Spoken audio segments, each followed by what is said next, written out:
All right, so we're here with Sharon. Hello, everyone. Yep. And we'll do a quick update.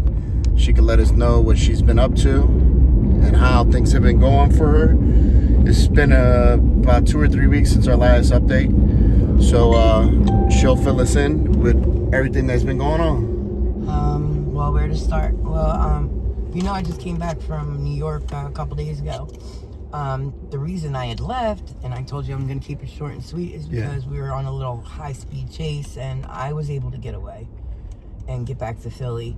They came and picked up the rent-a-car, the other people, and then they had gone back to Florida. So, I'm no longer going to involve myself in that kind of activity, because I don't need to be going to jail. I need to be going in the right direction, not in the wrong. Yes. So. And also explain, because a lot of people will think that like it's so easy to make the right decisions when we're in our addiction. What I think about, to be honest with you, and I've always kept it Dougie with you, and you know I have. What did I tell you? When I get high, what's my next thing?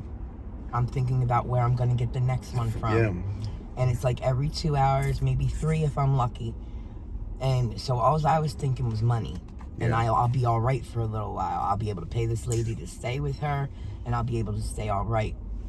And it's not like I'm pushing detox or rehab behind me. Like, they all have everybody. My children, they have my ex-husband. We called for a bed. Now, when I was talking to Rachel, she said, we were talking, and I said about how I can go up to Eaglesville, and they can't turn me away because it's a hospital. For real? If I go there myself, if they pick me up, they're not going to pick me up from the city. We already found that out. All right, so, but if you show up on their doorstep? They cannot turn me away. And that's a hospital. And that's not that far from here. Isn't it like 2 hours maybe? Or it's on my way home. Yeah. It's on my way home. So that's that. And I was talking to Anastasia about that yesterday. And all Anastasia said, Mom, is I just want you to be right. You had it. You had it. Yeah, of course. Listen, our children, they just want us to be there. You know what I mean? Absolutely. They don't want us to fucking do backflips and, do fucking rocket science. They just want us to be there. Right. She says to me, Mom, there's been plenty of times I've wanted to call you and say, can you come watch Milani? And you know what? I should have been okay. Yeah, I can be right there. Because that wouldn't have been the mom on drugs. That would have been the mom doing the right thing. Yeah. And I think about it all the time, Frank. Like, some people don't know our pain, and you can never judge another person's pain or measure it with anything because you don't know what it is. Yeah. And I don't like when people say, well, you can't love your child if you can't stop doing drugs. Yeah, exactly. That's not the fucking truth. Yeah. In theory, that sounds good to somebody who's maybe never experienced addiction before. Right. But once you experience addiction, you realize that's not the case. Right. And just like somebody said over here just now, they said even sober people struggle. Yes, I get that. Yeah. Oh, I get it all day. You could be 2 seconds away from any situation. But see, I'm already in a situation that, I'm already falling on my face. So I don't need to get into anything heavier. And that's what I was doing by going to New York and doing what I was doing down there. And like when the girl had hit me up on my social media and said to me, we're very disappointed in you. We just got off of Frank's live chat. He's seen you. You should have seen the look on his face on the camera when he's seen you in that brand new truck. I said, I do. I did see his face. Yeah. I seen it personally. Yeah. I seen the look on his face, like, what the fuck are you doing? Yeah. Kind of look. Like, I have so much faith in you. Don't do this to me. I get it. I'm not an idiot. I'm far from dumb. Yeah. I mean, even though being out here, you would think you know what I'm saying? I'd get it together. Yeah. But it's coming. Everything comes to an end. Everything. Every good thing and every bad thing. And this is the worst of the worst. Exactly. Everything we experience is temporary except for death. That's the only thing. You know what I mean? And even that, death, for us, it's permanent. For others, they'll get over it, though. No, eventually. Well, I say once the swelling goes down, they'll get over it. Yeah, it's the truth, though. It's the truth. Yeah. How has your addiction been? How many bags a day are you using? Well, remember in New York, I called you and I told you I had over 30 hours clean. Yep. I actually made it to, 48 hours? No, 49 and something. Okay. And then I came back to Philly, and you know what happened. Yeah. I just couldn't take that anymore. It was getting so aggravating. Yeah, and it's... Now, Listen, if I'm out of here, I'm good. If I'm out of this fucking city, I'm fine. we was just saying how it's harder to get 1 month than it is to get 1 year. Oh, that's true. You know what I mean? Like that fucking one. There's more people that fail at getting 1 month than fail at getting a year. Let me tell you something. If I get 30 days in, I'd be more happy with 30 days than I would be a year.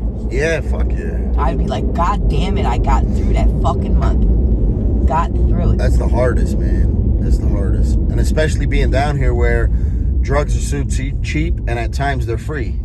You know? There you go. If there's samples, yeah. you don't think anybody's Can you explain the sample process? As a matter There's of fact, a lot of people that don't understand it. Okay. Now, what they do is say they come out with a new stamp. I'll just say Sharon stamp. Okay. Yeah. And the stamp is the name on the bag. And they make their own stamps. They go right to the store, to Michael's or wherever you get a craft store.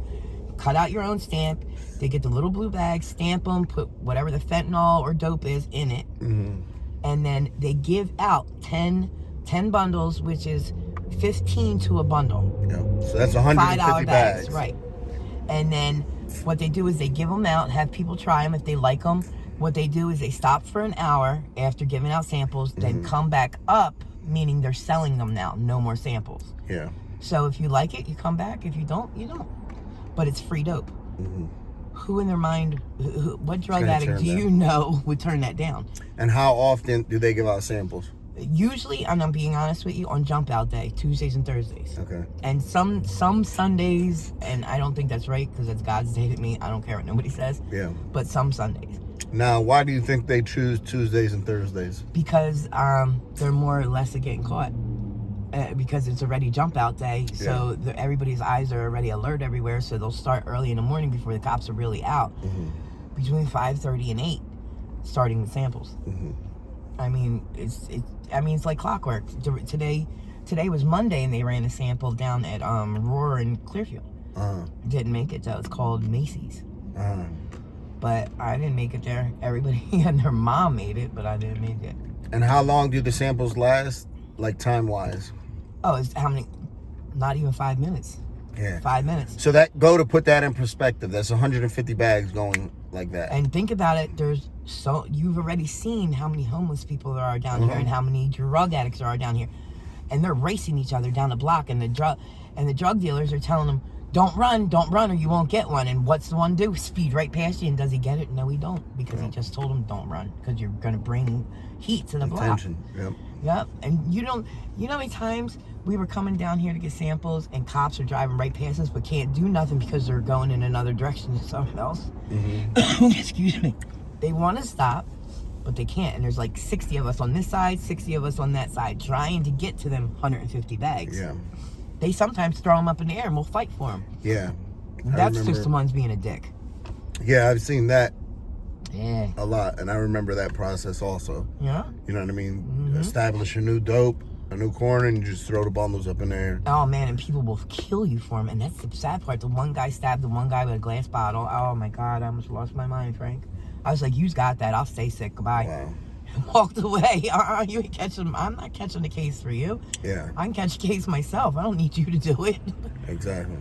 Yeah, right? I could do bad by myself. I don't need your help. Thank you. If you had one wish, what would it be? One wish? That drugs were never, ever, ever involved in life. Or ever invented. Invented, yeah. Ever invented. Imagine how much different a life would be. Like the world would be. The world would be different. I think it would be less poverty. Less people being homeless. People would be with their families. I would rather struggle with no money and no food as long as I was with my family. Yeah. My family's my life, Frank. And I don't think they know it. I guess because of my actions. Mm-hmm. But they are. They're... Like, somebody came on, I can't remember her name, but if I look on my social media, I remember the conversation. Mm-hmm. She said to me, it's a beautiful thing to know that your children, the first thing they heard was your heartbeat and your voice. You know, and it made me feel good because it made me think of my mom. Yeah. Because that is the first person I ever heard, and that beautiful heartbeat. So when they do skin to skin with mom and kids, I get it. Mm-hmm. But I just, sometimes I miss the smell of my kids, if that sounds funny. No, I know it. Major has a certain smell to him. My daughter, the twins have certain smells. Right. And I could pick it up. I could smell one of my kids' shirts and know who's been wearing it. See what I'm saying? Like, yeah. I mean, I'm okay, maybe I'm not funny. No, but absolutely. Like, I miss the smell of my kids. Like, and when Milani was born, and I mean, I used to smell her bibs. And just this formula smell. You know, it's just set back memories, even when Anastasia was a baby. Yeah. And my Alyssa, I mean, I didn't get to spend much time with my other 2 grandchildren and my son's daughters. But Milani, I did. And I don't want my other kids to think that I don't love their children. I do. But I was more of a part of Milani's. I was there for birth. I cut the umbilical cord. I held her first. I fed her first. And Anastasia, I had her from birth until 15. And then she moved with her dad. Alyssa and Robert, I got on drugs. And I called their father. And some people may call me selfish, but I don't.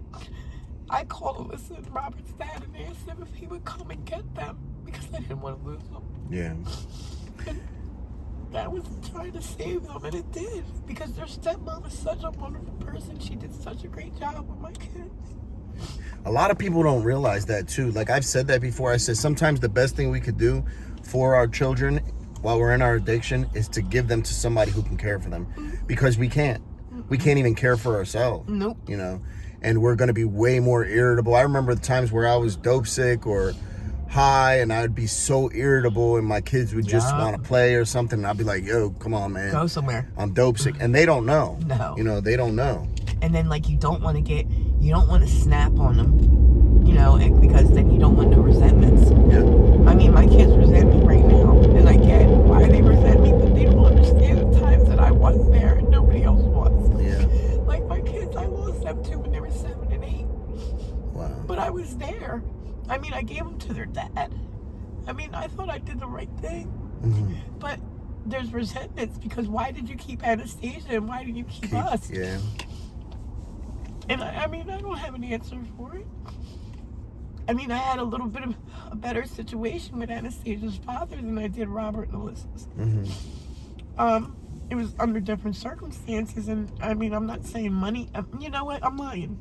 Money did have part of it because Ron's family was able to help me.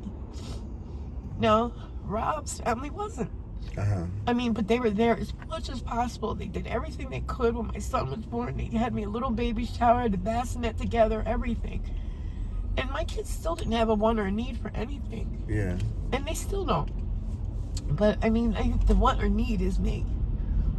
And my son says, just leave it alone. I wish it was that easy, son. I really do. I really wish it was that easy. Yeah, right. I do. It's never that easy, though. I miss my son so much, Frank. I do. That was the one relationship I always thought I would have with my son. My girls, I don't know. I can talk to them every day, all day long on FaceTime and the telephone. But my son, it's like when I get that time with him on that phone, I need to keep it. Because I try to check every memory I can with him. Yeah. I don't know. I love them so much, but they don't think I do. And I mean, I do. Oh my God, my heart bleeds for them. If the devil himself came here and sets me right on this dotted line with your blood, and we will never harm your children, it would be done. Yeah. It would be done. There would be no questions asked. I would do it, definitely.